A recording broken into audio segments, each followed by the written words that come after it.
the biggest advertising company in the world. So Martin, we're delighted to have you with us here today. Perhaps we should just start off just by coming back over what you heard this morning and your first reactions. I thought, and not that I'm seeking to flatter the panel, but I think they did a superb job, actually. I for one, I don't know whether everybody in a windowless room, almost like a bunker, retain their attention, but you certainly retained my attention, or the panelists and you. Excellent job as moderation. So, not to flatter you, because I wouldn't go out of my way, but you covered, I think, a lot of it. And I was sitting there thinking, what could I say of any value? And keeping away from your lunch, which is a dangerous thing to do, sit between you and lunch. But what could I say of value? And there are a couple of things that sort of struck me that I think were really, there are lots of things that struck me that were really important, but trying to pull it together and to think about it. I hate the word ecosystem. I loathe it, but I'm going to use it. Because it strikes me that you have an ecosystem or a system that is undergoing very rapid change. Now, if I look at WPP, for example, we have billings of $76 billion. We have revenues of about $23 billion. We have 190,000 people in 112 countries. And if I look back 15 years, the revenue base, that 23 billion or that 76 billion of revenues, that revenue base has changed by almost 50%. It's changed for two reasons, geography and technology. And the fast growth markets, which today are about a third of our business, 15 years ago, let's say, were 10%. Digital, which is now almost 40% of our business, was virtually zero. So I can make that, there are overlaps between the two, but broadly, there's 50% of our revenues change. I would say, I won't be around in 15 years' time, but I would say over the next 5 to 10 years, we'll see another 50% change. And we're not an advertising business. We're a media, digital, data, and Don Draper advertising, mad men, mad women type business. Now, so what are the things?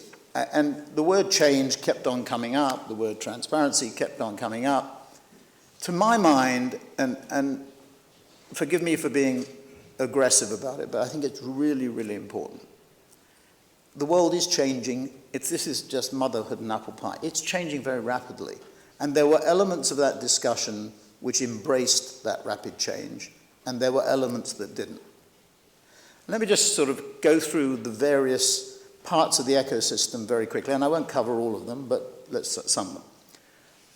What is happening to people? What young millennials? These are people who were born broadly about 1985 onwards, up to 30 years old. Their values and their approaches are different. I'm 70 years old, so how could I possibly? People like me refer to their kids and their grandkids. I have 7 grandkids, and they are totally different. The generation that's graduating from universities today is the first generation that has lived with the web and the internet from the day they popped their heads out of the womb. They are different in the way they consume media. We had a question from IBM, which is a major client of ours, in the context of transparency. That question, I think, behind it was fans that follow sport, the electorate of sport, are very different in the way they consume media, and their values are different. Purpose, you can sometimes sit there and say it's flim-flam. Believe me, it isn't flim-flam. When we do surveys, quarter of our business is data and research. We call it data investment management. When we do surveys of consumers, their attitude, and I'm going to use the word purpose for want of a better word, their attitude to purpose is very different. Their views of corporations are very different.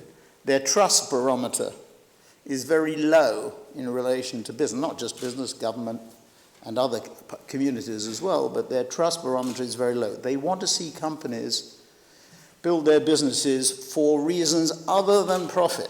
And by the way, so that's one set of millennials, and by the way, centennials who are not 100-year-old people, but people born from about 1997 onwards, the people who are using Snapchat rather than Facebook, for example, have a totally, even different set of values to the millennials.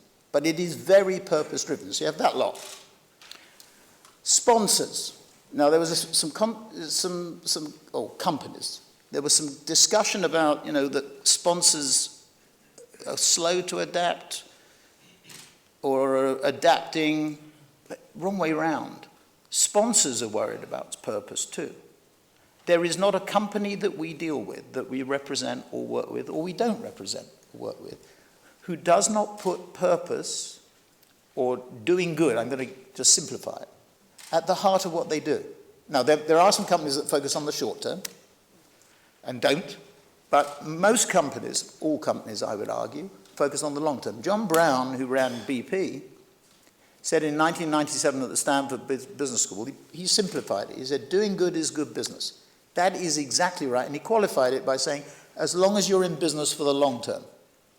If you're in business for the long term, you will not disregard the interests of all the stakeholders you represent, not just your shareholders, but government, NGOs, electorates, whatever nature. So that lot, if I put it, purpose is fundamental. Don't underestimate the amount of effort that key sponsors have made and done in relation to the crises that we see going on. Don't underestimate them. They're in a very difficult position, not just for the competitive reason that was pointed out by the panel, if they want out, somebody else will fill their boots, but because legally they have problems. Until something is proven, and you said, nothing's proven yet, right? There are one or two things that people think are half proven, but nothing's proven yet. In that environment, you can't come out openly and say you want change. You have to nudge, push, in the background push. And believe me, from what I've seen, and I'm not involved in the detail, what I've seen and heard is there is very strong pressure for change. So the electorates, the people, the consumers, the sponsors, and the media, because of they're under pressure too, by the way, because of the changes in media consumption I've read about. But the media also want transparency. And there are two C's that I think. So one is the change is very rapid and it's very substantial and you have to change with it. The second thing is communications. And I'm not saying it because we're a communications company, but Domenico said it at the very end of the session. There is a void in many of these crises. If somebody's going to write, and they write plenty of bad stories about us, if somebody's going to write a -10 on WPP, if we do not communicate, it can be a -11 or a -12. If we do communicate, it might be a -8 or a -7. Or putting it the other way around, if it's going to be a +10, if we communicate, we can make it better. If you don't talk, you will not be heard.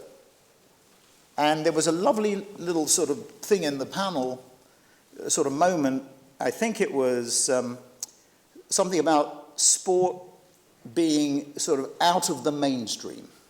Sport not being, sort of private and not part of, sport is politics, sport is business. This is at 150, at best as we can estimate it, a $150 billion business. And corporate reputations can be made or broken. Individual reputations can be made or broken, whether it's on the sports field or off it. This is really serious stuff. And I think there are tremendous parallels to what we go through in business. And I'll just finish, you can carry on if you want. We in business are faced, those of you in business are faced with tremendous change, right? At one end of the spectrum, we have companies like Airbnb and Uber that are disruptive. I run a legacy business. Most of the people in this room run legacy businesses. That's businesses that have been around for 30, 40, 50 years. In our case, J. Walter Thomas has been around for 150 years. So we're faced with disruption by the internet. Facebook, Google are disrupting mechanisms, basically. They reduce supply chains. That's one end. The other end, you have these cost-based models, like you see 3G, Anheuser-Busch, Valiant and Endo in the pharmaceutical space, although those are being discredited at the moment. And in the middle, you have the activist investors forcing you to sit in the short term. So we're trying to focus on the short term. We're trying to build a long-term business, subject to all the pressures I mentioned in that ecosystem. And at the same time, we have these short-term pressures, disruption, zero-based budgeting. Very, very tough in a world which is not growing very rapidly, by the way, growing at 3.5%, 4%. No inflation, no pricing power, therefore there's a focus on cost. Really tough environment. Now, in the sports world, you have growth. Live sports is still, that $76 billion of billings I mentioned, one of the most attractive growth areas in live sport. And you're sitting here on this wonderful asset. World Cup football. You make $4 or $5 billion a year in revenues in a 4-year cycle. Fantastic. I'm on the board of Formula One. Same thing applies to Formula One.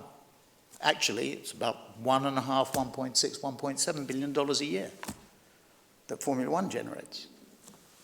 IOC with its quadrennials also. So, and just the final point I would mention in that ecosystem, which is really important, and it comes back to purpose. A lot of what we're trying to do is around sustainability and doing good in the long term from a sustainability point of view. That also is a key part of it. So you look at all the different stakeholders, the people, the fans, the sponsors, the companies, and last but not least, the media, taking those as three of the key ones.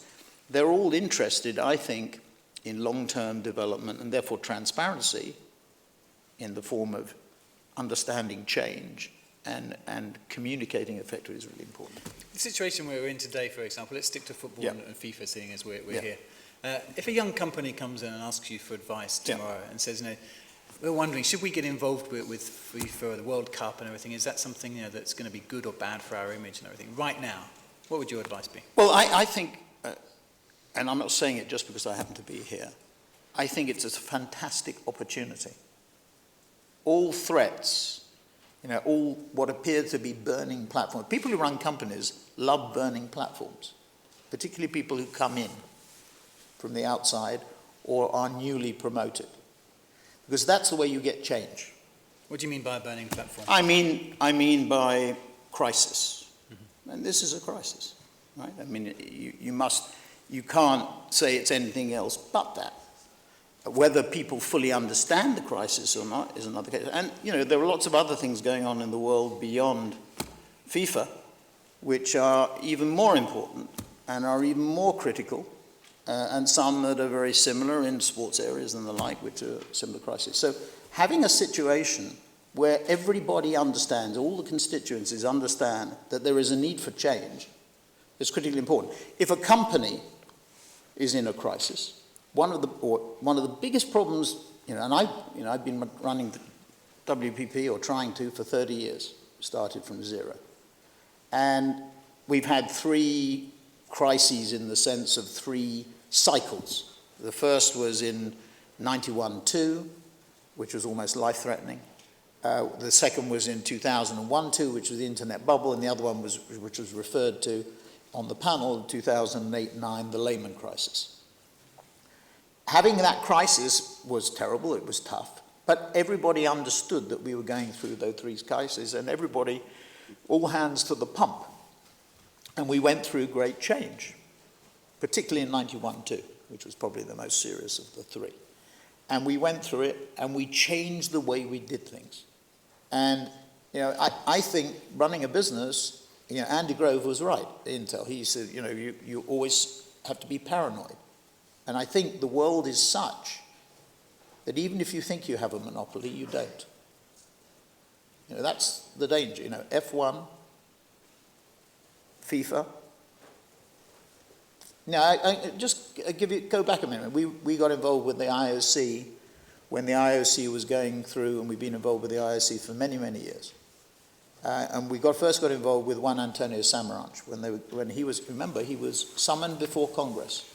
That was the first thing we ever did, was to brief him on his congressional appearances, public relations and through one of our public relations and public affairs operations.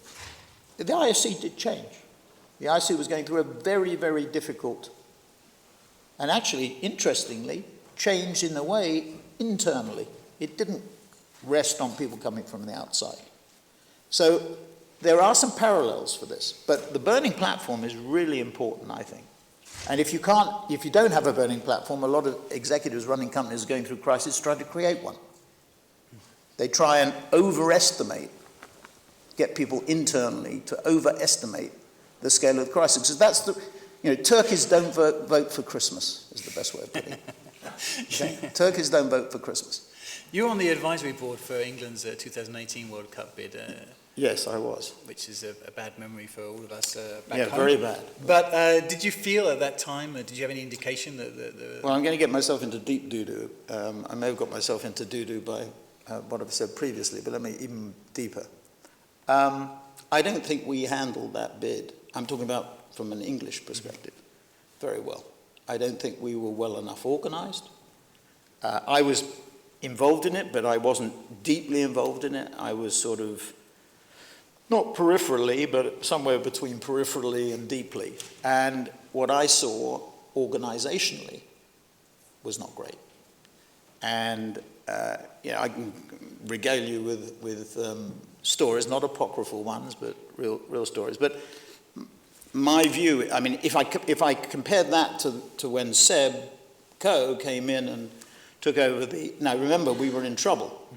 Mm-hmm. I had members of the Labour government coming into our offices in Farm Street, which our HQ is in London, and begging us to help them out. That was when Barbara Cassani was running the bid. You remember? Yeah. That we chose an American woman, nothing against an American woman, to run a UK bid. And it was in deep doo-doo, really deep doo-doo. And in fact, people said we should pull out. Now, Tony Blair and his government brought Seb in. He reorganized it, and it took off like a rocket, even though before we went to Singapore, people didn't think that London was going to win. So I sort of juxtaposed how effective that was for the Olympics, yeah. For the Olympics, and whereas for the World Cup, we blew it.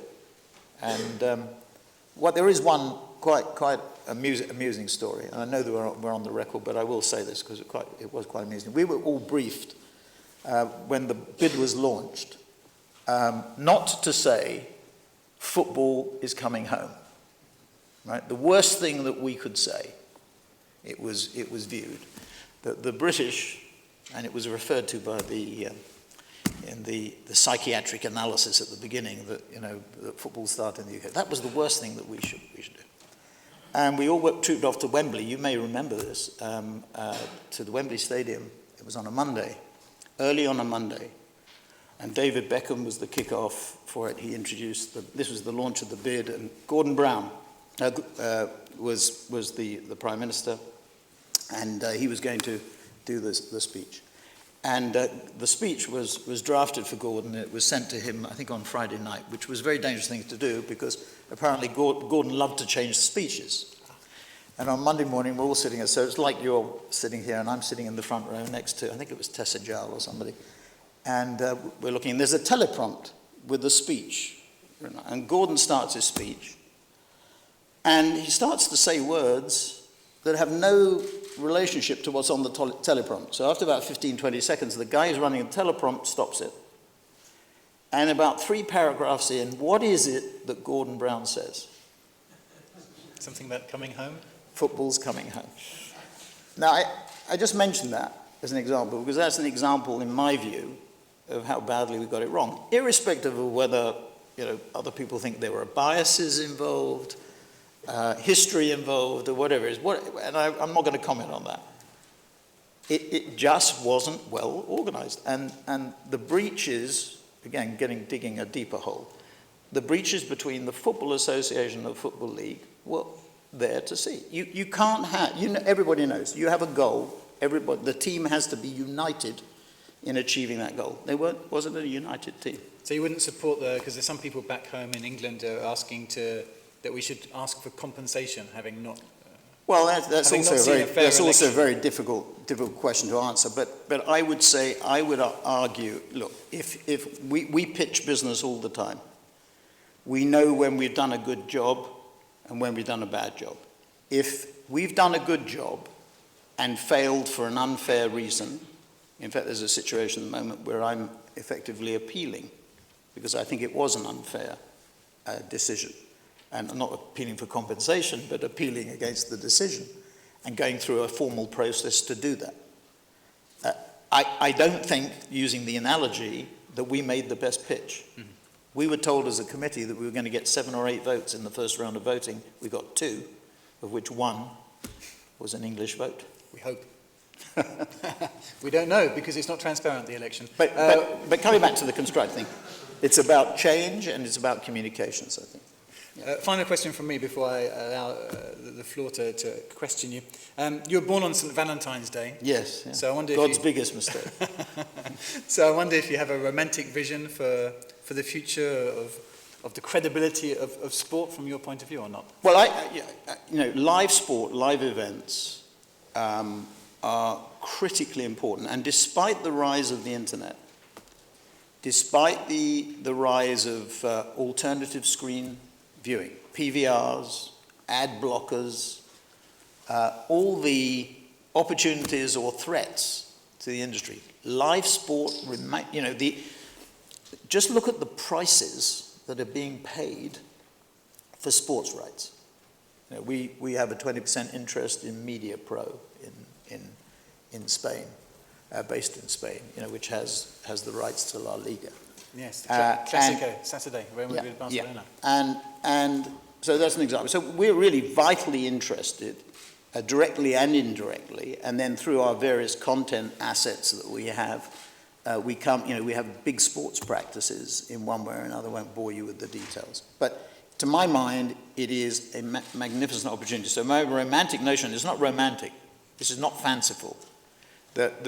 All these changes that we're going through and that we interpret as being threats, and threats to the way that we used to do things, if you treat them that way, they're threats. But if you treat them as opportunities, the growth rate in sports and live sports is far greater than the growth rate for us, for WPP, let's say in 2015, or indeed, as far as I can see, in 2016 and beyond. It's not going to change. The world's growing at about 3.5%, 4%, depending on whether you're real or nominal, and advertising grows at roughly that rate. Sports is growing faster than that. Football is a global game. Of all those live sports assets, I put, and I'm not saying because I'm just here, I put the World Cup at the top. You look at the audiences, you look at the sponsorship money, you look at the investments, the activation. Every dollar or pound that a sponsor puts in, they have to put 1 or 2 more in to activate it. So we're talking about a very significant force, and a force for good, by the way, as somebody said at the end of the panel. And so all these problems can be turned into opportunities, as you say. Is there anybody who would like to ask a question from the floor? Put your hand up now. Or are you too shy? Or perhaps are you too hungry? There's also that. No, we haven't stimulated them enough then. No, it's because you covered all the bases. No. That's what that means. Yeah, go on. I could ask a question. Go ahead. Go ahead. It goes back to my comment. Yeah. In terms of your... Hang on, we'll just get the microphone for the people at the back. Just goes back to my comment before in terms of your awareness of stakeholders, of the sponsors and people being very concerned, being active behind the scenes. But we seem to be seeing organisations like ICSS in their conference in New York recently in terms of Qatari-backed groups that are taking positions to recommend and be the transparency, be the heartbeat of international sports. Don't you think that sport should be becoming more involved with your stakeholders and groups to be doing this themselves, rather than leaving it to other groups appearing to be actually taking on that mantle? Well, listen, I mean, directly answer your question. If we could do anything to help bring all the various stakeholders together, we would do it. I don't know whether we need another body. I would just give you just a thing that I will rant about for a second. I mean, COP21, which is due to be in Paris, and I think given what's happened recently and the very sad events in Paris, probably means that COP21 will not be as big as people thought, but I was shocked. I was at the B20 in Turkey over the weekend. I was shocked to be told that at COP21 in Paris, there will be 40,000 people, 40,000, in the perimeter zone. And outside the perimeter zone, there will be 250,000. And I thought, what is the climate footprint, the carbon footprint of 290,000 people going to Paris? So I think it was a good example, to my mind, that we're getting too much of this sort of thing. So it's just a rant about too many bodies. So I'm not sure that you need another body.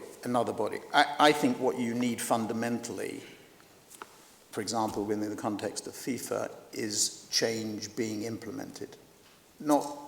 This is a wonderful conference, and Marcel's done a magnificent job, etc., but it's no good. I think Domenico said it. His report was a piece of paper. And we can produce all sorts. It's about reform and implementing reform. It's about a vision, a strategy, and implementing it. You've got to have both. And we've got a problem in our business, we don't do it by forming a committee to, of all the stakeholders within our business to get it done. We identify the threat, the opportunity. We put together a strategy to deal with it, and hopefully, and we make big mistakes too, we get it implemented. So I would say, FIFA has a big opportunity between now and the election, February the 26th, or whatever, yeah, to signify significant change. And by the way, this question about inside-outside change is an interesting one, because if you have a separation from a supervisory, which is not a system that we have in the UK. So I'm CEO and we have an independent chairman. So that's the supervisor, and I'm leading the executive. In Germany or wherever, you have a supervisory board and you have an executive board. You have two different boards. So in a way, it's a similar system, but the execution is different. You can, with a supervisory board, get outside input whilst retaining. It was, I think, somebody who said, Renee, who said, got to make sure that they know what's going on inside the organization, know the system, I think was the phrase he used. Well, you can do that. You can have somebody from the outside, you can have somebody inside who knows the system and get the degree of change. The great thing about the supervisory board or the non-executive chairman is that provides the oversight. And so you retain the knowledge and the involvement and bring the outside thing. I mean, if you said to me intuitively, what signifies to the outside world and to the organization greatest change is when the force comes from the outside. How would you fancy being FIFA president? Well, that's an academic question. If I give you a hypothetical... Because I'm an academic. Okay, well, I'll give you an academic answer. I'd love to do it. But that's a totally academic answer to an academic question. It won't get reported as that, by the way. Ladies and gentlemen, tomorrow's FIFA president, Sir Martin Sorell. Thank you very much for sharing some of your wisdom with us, Sir Martin. Thank you. Stay here a second. Ladies and gentlemen, just let me remind you that we're due back at 1:45, so you have an hour to eat. The exit is at the back, apart from the panelists who have their own little exit here. This afternoon we're going to be talking about the Russian World Cup. I'm very happy to be talking about 2018, getting back on the field. We'll also be taking you on a Twitter trip around the world. We'll be going to Gelsenkirchen in Toronto, and we'll also be finding out why we're wasting all of our time talking about all these things, because the kids are already talking about something else. That'll be this afternoon. Thank you very much, and see you later. Very good fun.